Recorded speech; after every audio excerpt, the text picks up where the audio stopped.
We are so lucky to have all of this beautiful color this time of year in our garden, but the heuchera on this side is still looking beautiful. The foliage is at its peak here in my New England backyard, so welcome to my October garden tour. Hi, it's Steph. Welcome back to my garden. It is now October and there are still so many things in the garden looking so beautiful, and I thought that I would share that with you today. We are currently standing in my Japanese maple garden, and I have a collection of Japanese maples, and my collection really shines in the spring. And I did do a video back in the spring where I named all of my maples, and I can link that below for you to check out if you're interested. But there are 4 maples that really shine in the fall as well and have really pretty fall color. One of them is this one here, and this is the Dancing Peacock. And it has the most gorgeous red color that is really vibrant and pops back here in the garden. This has done this for the last 3 years that we've had this Japanese maple, so this is just what it does. In the fall, it goes red before turning a bit of orange. Has a really gorgeous leaf structure. You can see has these serrated leaves, which is different than the traditional Acer palmatum leaf. So this is a gorgeous fall maple. As we head through the garden, I have another maple here that also looks really beautiful, and this is the Ariadne Japanese maple. Now this one has outstanding spring color, then it goes a bit green the rest of the season before starting to go burnt orange again in the fall, and it is just now starting to get its burnt orange fall coloring. Has a more vibrant orange color in the spring. Then, like I said, it goes a bit green, and then it gets more of a burnt orange come fall. This one is also a really beautiful tree. And as we head down the path here, I'm going to show you another tree that we've had for several years now. Now, this tree has been on the out a few times because it is not super hardy. It is the Bihu Japanese maple, and it is a relative of the Sangu Kaku, or the coral bark Japanese maple. Where that one is more coral and red, this one is more yellow. We are so lucky to have all of this beautiful color this time of year in our garden.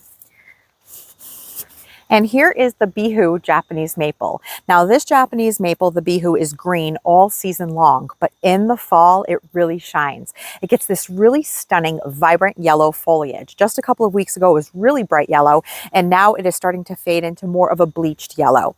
And what's also beautiful about this is that it has a yellow bark. So you can see here that it has some yellow twigs, very similar to something like the yellow twig dogwood.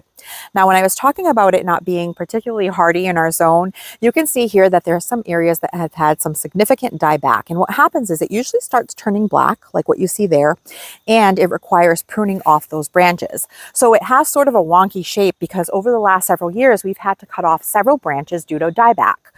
So what we did was we moved it to this area here because we thought that it would be more protected from some winds in the winter, and it seems to be doing okay. And we're just going to leave it here and see how it goes. But this is the Bihu Japanese maple, beautiful yellow fall color. And the last Japanese maple that has outstanding fall color in our garden is this one here. This is the Amber Ghost. Now this tree we just planted a year ago last fall, so it has now been through 4 seasons in our garden, and it is gorgeous. Not only does it have stunning spring color with a bit of a peachy color, and then it goes a little bit green in the summer before going at this beautiful amber orange coral color, probably for the last couple of months. This is a beautiful tree, and we planted it here. We can see it from our 2nd story bedroom window, and I'm so glad for this location because we can really enjoy the beauty of this tree. So the Amber Ghost, highly suggest. It's a beautiful one. I actually have a video that we created last year when we did make this bed using the sheet mulching method that shows how this tree showed up in the mail. And I can link that below if you're ever interested in how to use sheet mulching or how these trees arrive in the mail. But here we have a conifer that I actually just recently bought when we went over to Tolan Garden in Connecticut. This is I believe it's called a Goldilocks. Yeah, it's a Goldilocks pine. We're trying to find a home for it, so I just placed it here for now, but it's a really cool conifer. And this little guy is adorable. If you're looking for a small Hinoki conifer for some golden color, this is called Butterball, and it stays pretty small. It's beautiful. Love it. And here in this same bed, I want to show you something that I recently planted. It is a perennial, and this is called Calaminta. The variety is Montrose White, and this is part of the Nepeta family. So if you like Nepeta and you want something that blooms late in the season, this Calaminta would be a great option. This has been blooming for a really long time, probably over a month now, and it has the same minty fragrance as Nepeta. The deer and the rabbit don't touch it, and it has this really pretty kind of ethereal, kind of billowy look. I absolutely love it. And I planted two here pretty close together to make a good sized clump. And in the spring, my plan is to plant some heuchera or coral bells in the front of it in a contrasting color, maybe something like a dark foliage or a red. And I think that will look really pretty here. And behind the Calaminta, I also planted another perennial, and this is a sedum, which was just blooming beautifully until a few days ago. But even after the blooms are done, it looks gorgeous. This is the Matrona sedum, and it has these really tall, dark stems and these clusters of light pink blooms that the bees absolutely love. And because it is a taller sedum, I placed it in the back row, and I think it looks really beautiful in this bed. Continuing with the tour here in the backyard, I want to show you something here in my shed bed. A couple of things actually. This here was my Proven Winners Perfect Storm Hardy Hibiscus, and it gets a really pretty fall color. So even though the blooms have long gone, the foliage is still a really pretty accent. But check out this perennial that I have blooming here. This is a true perennial mum, and the variety is called Sheffield Mums. It blooms in October, and what a gift it is to have such beautiful blooms this late in the gardening season.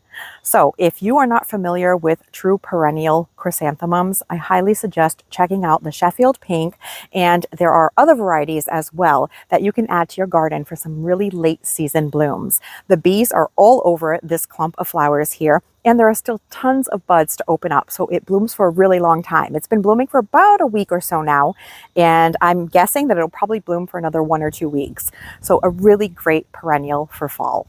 And in my other shed bed, I have my beautiful hedge of little lime hydrangeas.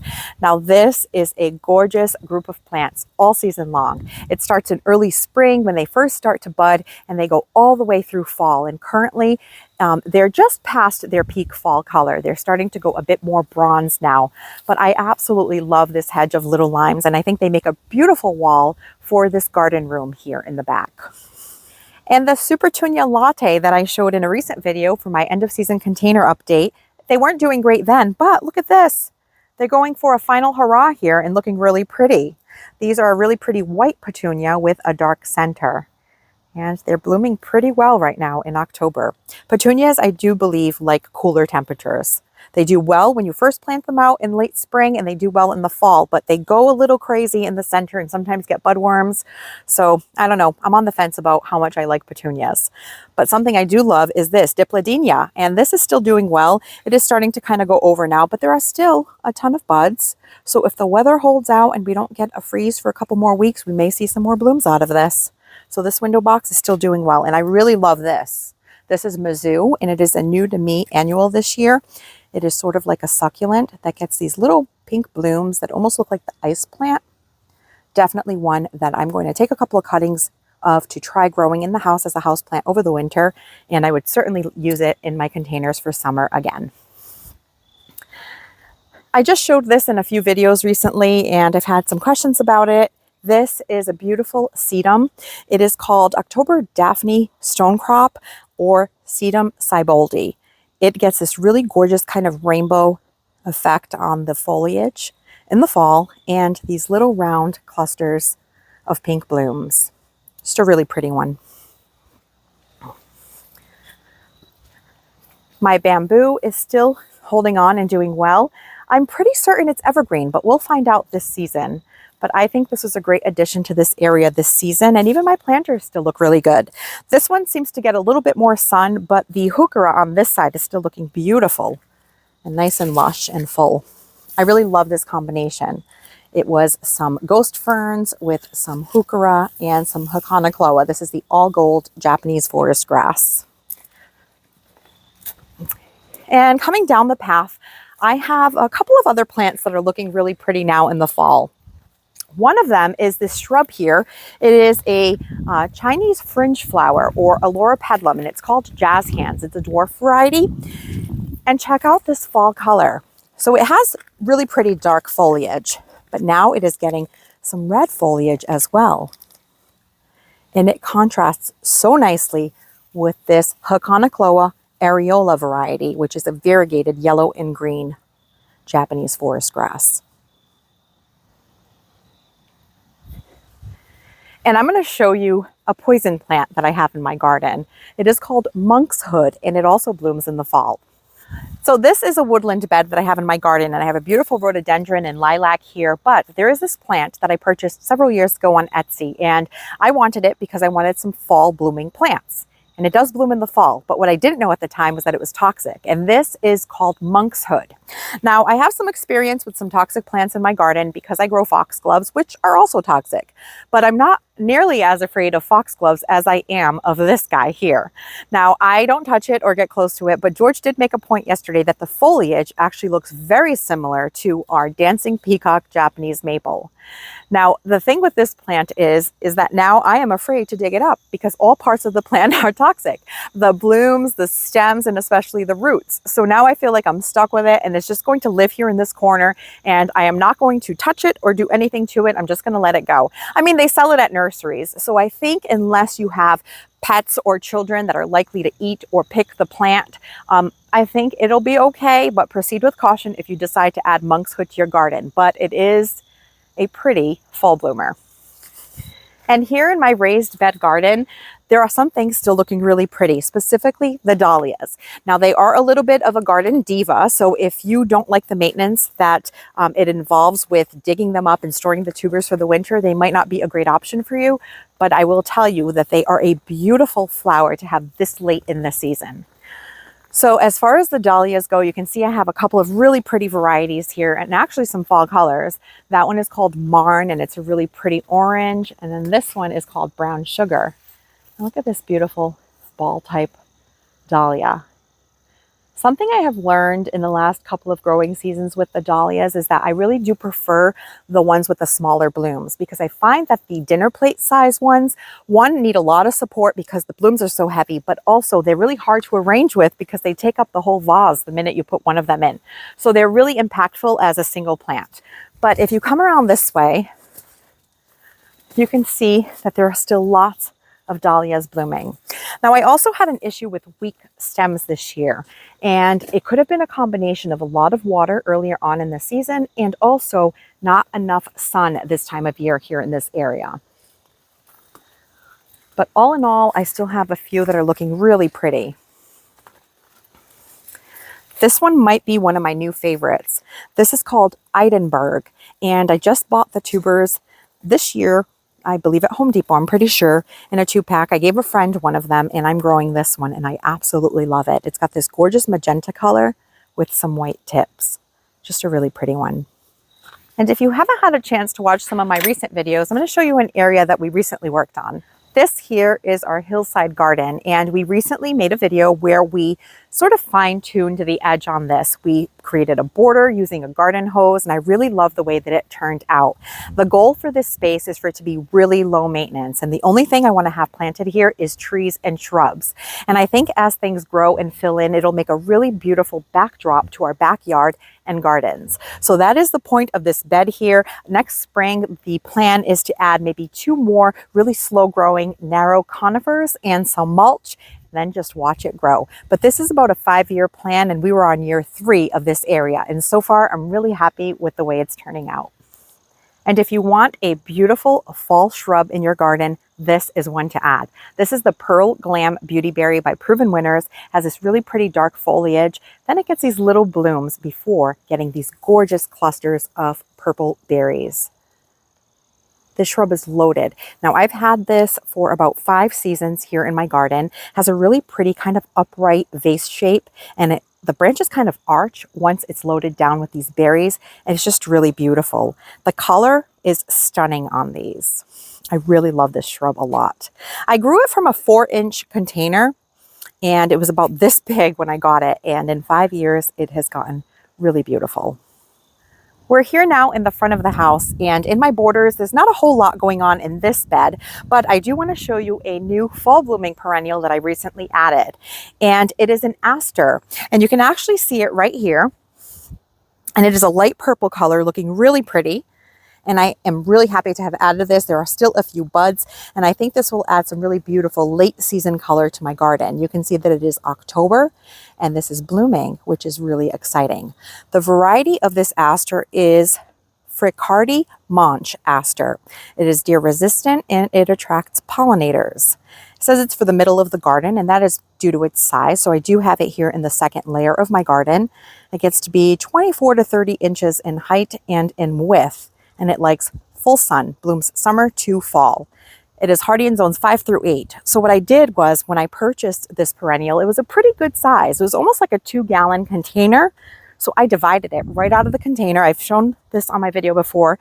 I do it quite often, and I planted the other one right there. It is pretty small, but I think it transplanted well. It survived the transplant because it's already putting on a bud, which is really exciting.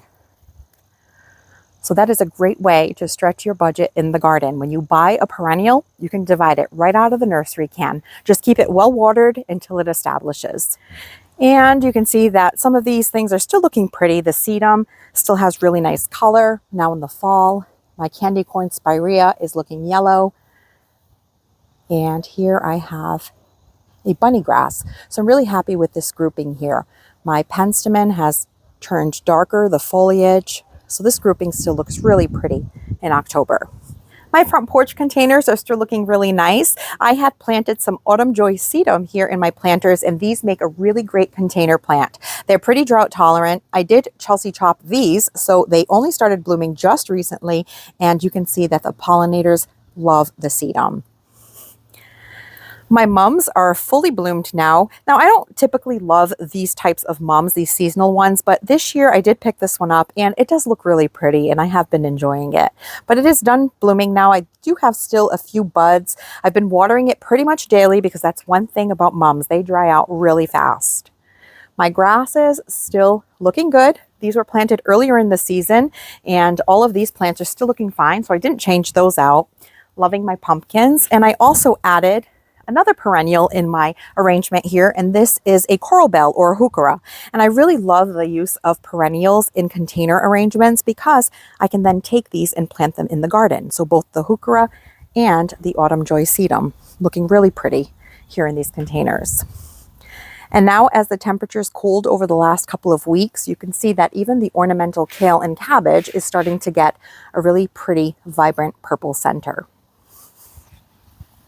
And here in my main walkway border, you can see what is stealing the show. It is my gomphrena. This is a Rockstar annual. It's my absolute favorite, and it is a must grow for me in this spot every year.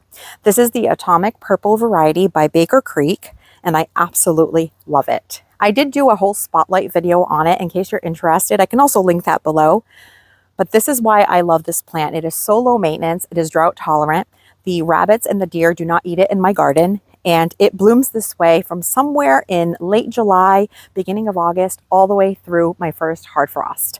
I will be collecting seeds from this one this year to try to grow next year. I tested this year, and a couple of the seeds that I collected did grow true to the variety. Some plants you can do that with, and I have found that with this gomphrena, I can. So I will be sure to show you when I do that. My roses are still blooming. These are my double pink knockout roses, and I still have buds, and the foliage is looking really healthy now in the fall. So these are the only roses that do really well for me in my garden, and I absolutely love them. I actually want to show you one more thing here in my front walkway border. This white flower here is a short stature dahlia, and this is the bride-to-be variety. It's only about 2.5 feet in height, and I have about 3 groups of it. And what I'm going to do is divide these tubers, and next season I'm going to interplant it with my gomphrena because I think it looks really beautiful here. Now these are ready to be deadheaded, but it has been blooming for a little while now, and I have lots of buds still left that I might get to see if we don't get a hard frost any day soon. And so what I'll do is interplant those all the way down the walkway to depending on how many tubers I get. And there's one other plant that I also want to interplant with the gomphrena next year. Let me show you that. And here on my retaining wall bed, this is the plant that I'm going to interplant with the gomphrena and the dahlias.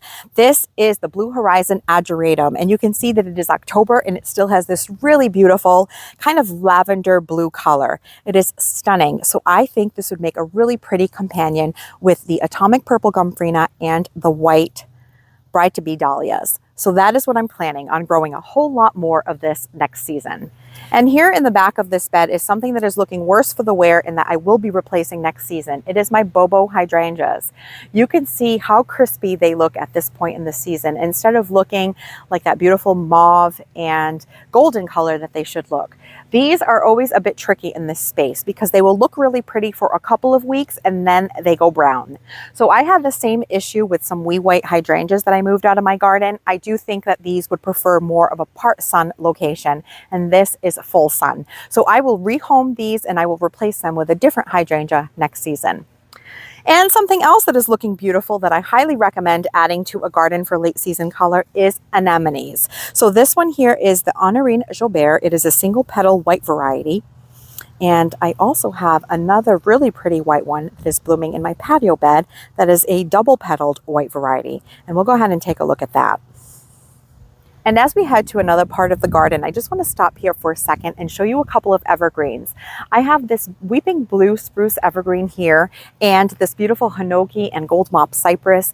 And evergreens are such an important part of the garden. Not only do they add structure, but now as we head into the colder months of winter, they provide something to look at in the garden when all of our perennials are dormant. So if you have the opportunity, right now a lot of the nurseries are having end of season clearance. Get out there and look for some evergreens to add to your garden while it is still perfect to plant in fall. And here in my patio bed is where I have that other anemone. This variety is a double ruffly white one called Whirlwind. And it is pretty tall, so it's great for the back of a border. I want to say this one here is about 42 to 48 inches in height. I do have it staked so that they stay nice and upright.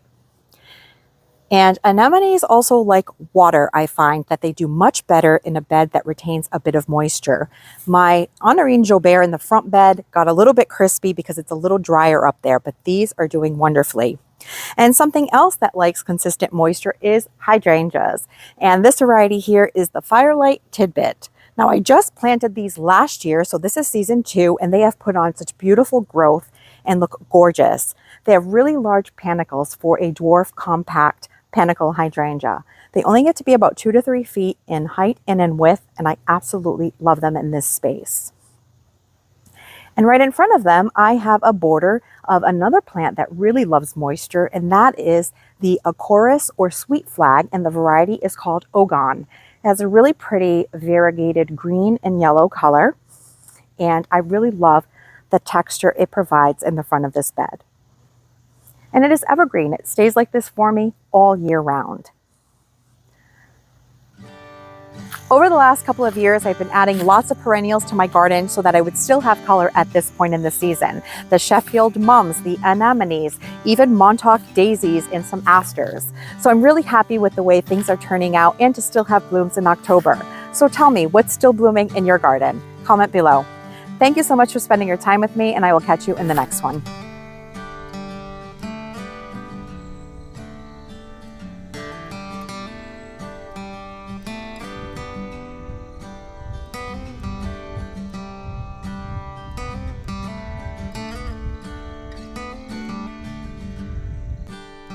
Thanks for watching this video. If you liked it, please hit the thumbs up button, and please consider subscribing so you don't miss any of my future videos. And we'll see you soon.